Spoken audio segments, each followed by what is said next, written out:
จะวันนี้เฮาก็จะพาท่านผู้ชมขับรถเลาะเบิ่งเลียบตามแคมแม่น้ำคองอยู่ในตอนช่วงไข่แรงๆตะเวนตกดินแล้วก็จะออกไปทางบนถนนที่เพิ่นก่อสร้างใหม่ไปอัปเดตเบิ่งตอนกลางค่ำกลางคืนตอนแรกนี่เป็นแนวใดเนาะเจ้าตอนนี้ก็ถือว่าเวลาแม่น6:306:30พวกทางร้านค้าก็ถือว่าเริ่มเนาะตั้งร้านเพื่อขายเครื่องอยู่เรียบตามแคมแม่น้ำคลองอันเครื่องที่เว้านี่ก็เป็นร้านอาหารนั่นน่ะเจ้าแต่ว่าประเภทพวกเสื้อผ้าเราบ่แม่นเนาะขายแนวกินนั่นแหละแอดมินเว้าผิดเองเนาะขายแนวกินขายประเภทเครื่องดื่มจังซี้อยู่ตามแคมฝั่งเบื้องท่าเจ้า แล้วก็เพิ่นเองก็มีระเบียบอยู่ในการจัดสรรเราเห็นว่าเพิ่นเอาเสือกฟางยังบ่ให้ตั้งห้านมันใกล้เราก็เห็นว่าสีสันในยามขายแลงเบิ่งถนนหนทางกับตึกรางบัตรซองก็คือว่ากลมกลืนกันดีงามเนาะนี่แหละอันที่ว่าขี่สวนขึ้นมานี่แหละที่ว่าแบบมันบ่ดีเนาะก็บ่อยากให้ขี่หั้นแหละรักษาระเบียบแหน่นี่นะ เพิ่นบ่ให้ขี่ขึ้นเด้อเส้นทางนี่แม่นเส้นทางขี่ลงเนาะเป็นโรงแรมเบิดโอ้เต็มคู่มือโรงแรมนี่นะแคมป์คลองเด้โรงแรมเต็มเพราะว่ามันวิวดีเนาะทำเลดีไผก็อยากมาอยู่ส่วนราคาแท้ก็บ่ฮู้ดอกว่าเท่าใดเพราะว่าแอดมินแท้ก็บ่ได้ขึ้นไปนอนจักเทื่ออยู่ที่แคมป์ของนครหลวงเวียงจันทน์เนาะฉะนั้นก็เลยบ่ฮู้ราคามีโอกาส มาเที่ยวนาก็สิถามเบิ่งว่าเท่าใดเขตนี้เฮาก็ปิ่นหน้าลงไปทางภาคใต้เด้อเจ้าเฮาปิ่นหน้าเพราะว่าถนนสายนี้มันเป็นถนนสายขาลงเพิ่นห้ามขึ้นเนาะแต่ว่าเฮาเฮ็ดรถสวนๆกันอีกเทื่อหนึงแม่นเพิ่นขี่มาสวนแม่นผิดกฎจราจรนั่นแหละเบื้องซ้ายมือนี่ก็เป็น MRC เนาะเป็น Mekong River Committee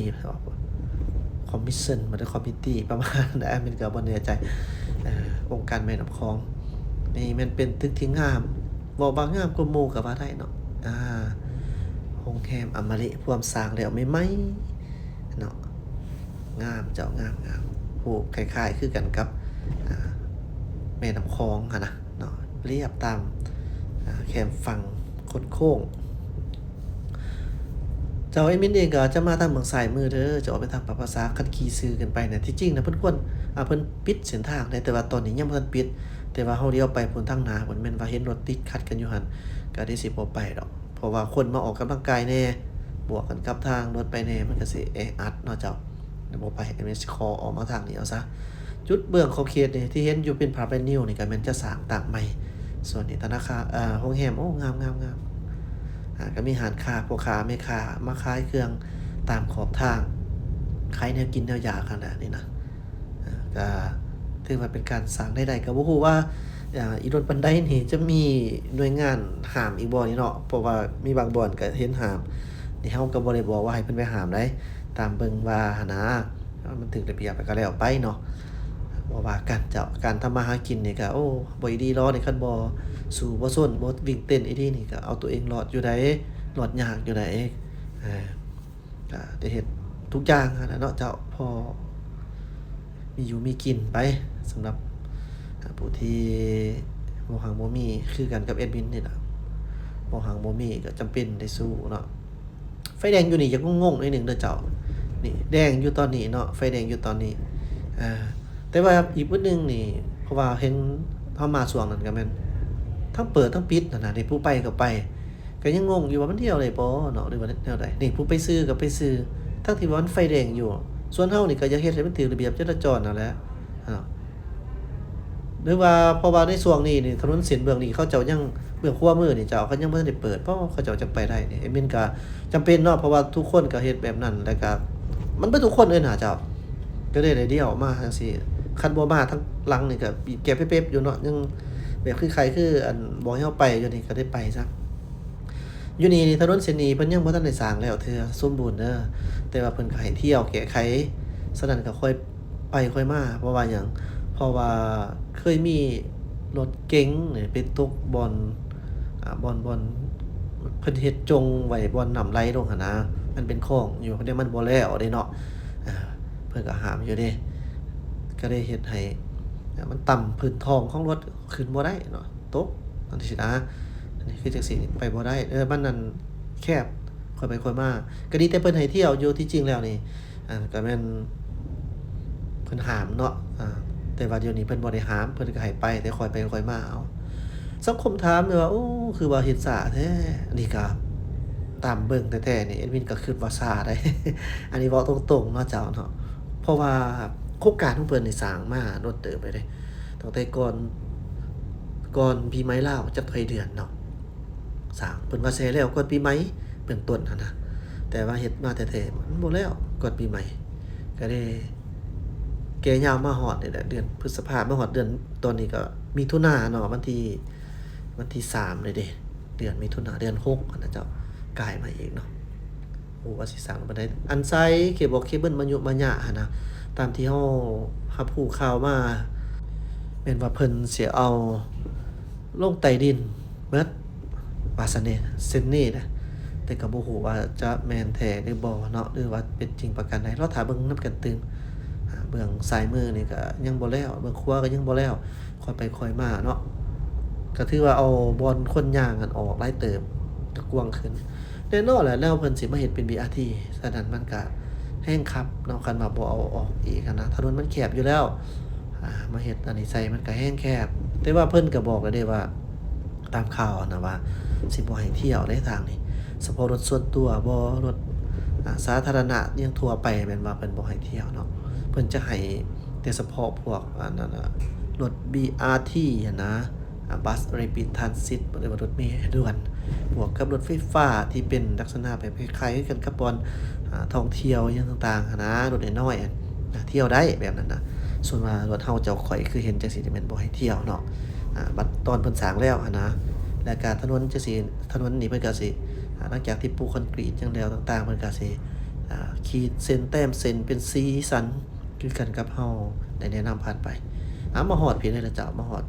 แถวอันนั้นบ่แยกเนาะเจ้าแยกหอประหอวัฒนโอ้ยเว้าไปแล้วบัดนี้หอค่ำโอ้ยเนาะเว้าหลายก็เกินหุงขนาดอยู่แถวนี่แม่นเส้นนี่มีหุงกว่าหมู่คันก็พอไปได้พอเห็นพอยังไปเนาะแต่ว่าเส้นนี้นี่แน่นอนนะหุงคักนะเจ้าใส่ดีเรียบง่ายบ่แออัดเนาะเจ้าเวียงจันทน์เนาะปลอดโปร่งสบายคือได้เจ้าบอกแล้วไอ้มินสิพาไปอัปเดตเบิ่งถนน13เหนือเด้อหลายคนก็ให้ความสนใจได้เพราะมันเป็นคุมทั้งหลายบางคนก็อยากไปเส้นนั้นอยู่แต่ว่ามันเป็นคุมหลายเขาเจ้าขึ้นไปขึ้นมาก็บ่อยากไปก็บ่ติล่ะเนาะมัน3 4ฮอดผู้อย่างนี่ก็โอ้อย่างเงี้ยไอ้มินจะไปเบิ่งว่ามันมีคุมเหนือได้เพียงใดเนาะอันนี้ก็สิพยายามบวกกับเฮาสิไปเที่ยวแน่ก็เลยแบบว่าตัดสินใจสิลองไปถนน13เหนือแต่ว่าสิขึ้นทางด่วนไปโอเคเจ้าท่านผู้ชมนี่นะเป็นการมาอัปเดตในตอนค่ำคืนที่ถนนแคมคองบวกกับมาทางถนนเศรษฐาธิราชโครงการก่อสร้าง BRT รถเมล์ด่วนแล้วมาถนนลาดสร้างเองนี่แต่อันนี้จะพาท่านผู้ชมขี่รถไปฮอดแถวประตูไซหน่อยนึงแล้วก็สิขออยากจบคลิปเพราะว่าจะเบิ่งซีซั่นตอนค่ำคืนนี่ก็ดนๆเทื่อนึงเนาะแอดมินที่จะได้มาแถวประตู2ประตูไซอย่างต่างๆนี่นะตอนค่ำคืนเนาะว่าบางมื้อนี่ก็ขี่แต่ว่าเฮาก็บ่ได้ถ่ายคลิปวิดีโอบางเทื่อก็กายไปซื่อๆก็มีเนาะก็ได้สิเอาบรรยากาศนี่ให้ท่านผู้ชมได้เบิ่งนะในช่วงค่ายแล้งจังซี่เนาะเจ้าประตูไซเฮาก็เบิ่งยามใดบ่เปิดบ่เบื่อจบงามนี่แหละนครหลวงเวียงจันทน์นครหลวงของประเทศลาวเฮาเป็นใบหน้าใบตาอันสดใสให้แก่ใบหน้าเนาะสิจบสิงามที่หยังก็อยู่ที่นครหลวงเวียงจันทน์นี่นะเป็นใบหน้าแท้ๆเนาะฉะนั้นก็จงช่วยกันปกปักรักษาหวงแหนขี้เสียดขี้เหยาขี้เหงื่อก็จะสิทิ่มออกจากมือเด็ดขาดเอาไปทิ่มใส่ทั้งชิ้นยาที่เพิ่นกำหนดไว้ให้เนาะแม้แต่กินกอกยาก็อย่าสิทิ่มเด้อ มีลูกของลูกพี่ร้านบอกร้านจะสิทิมขี้ยอขี้เหงื่อออกจากรถคันมาเที่ยวประตูไส้ก็จะสิทิมถุงยางพลาสติกขี้เหงื่อไว้ที่สวนบอกเลยว่าวางไว้บนจุดนั้นจุดนี้นั่งแล้วก็เฮ็ดทำท่าลืมไปมันก็เป็นภาพพจน์ที่บ่ดีได้เจ้าเนาะฉะนั้นก็สอนลูกสอนหลานนับแต่มื้อนี้เป็นต้นไปเนาะแต่เขายังน้อยๆเขาอาจจะมีการเสื่อมซึมเขาไปเองให้เขาไปถิ่มขี้เหงื่อแบบถิ่มบอนจะถิ่มสะทรายต่อให้บ่แม่นนครหลวงเวียงจันทน์ก็จะสิไปถิ่มสะทรายเพราะมันหมายถึง1มารยาทของเฮา2เกี่ยวกับเรื่องสภาพแวดล้อมเรื่องทางจังซี่มันก็บางเทื่อนี่ก็เฮ็ดผิดเทื่อเดียวก็มี มีติดตัวเฮาไปนำก็มีแหละเนาะเอ้าเว้าว่ากันไปแล้วเดี๋ยวท่านผู้ชมได้มันสิจบสิงหาบ้านเมืองเฮาก็ช่วยกันเพิ่นเปิดน้ำพุแล้วว่าตอนนี้นะตามเพิ่นเปิดน้ำพุเด้อเบื้องขวามือนี่ก็แม่นจะมีโครงการก่อสร้างอาคารจังได๋เพิ่นว่าสิปีนใส่ถนนนี่แหละเนาะกำลังเฮ็ดขึ้นมาอยู่ครับฉะนั้นก็เพิ่นว่าจะเป็นจังไดตื่นมาเจ้าคือว่าแรกของมื้อนี้ก็เป็นอีกมื้อหนึงที่บางบ่อนก็ฝนตกบางบ่อนก็จังซี่ล่ะครึมๆแล้วหน่อยนึงก็เป็นซีซันยังอีกเดือนหนึง เอาล่ะท่านผู้ชมขอบใจที่ตามรับชมแล้วแอดมินขออนุญาตจบคลิปไปเพียงเท่านี้เด้อขอบใจหลายสบายดีเจ้า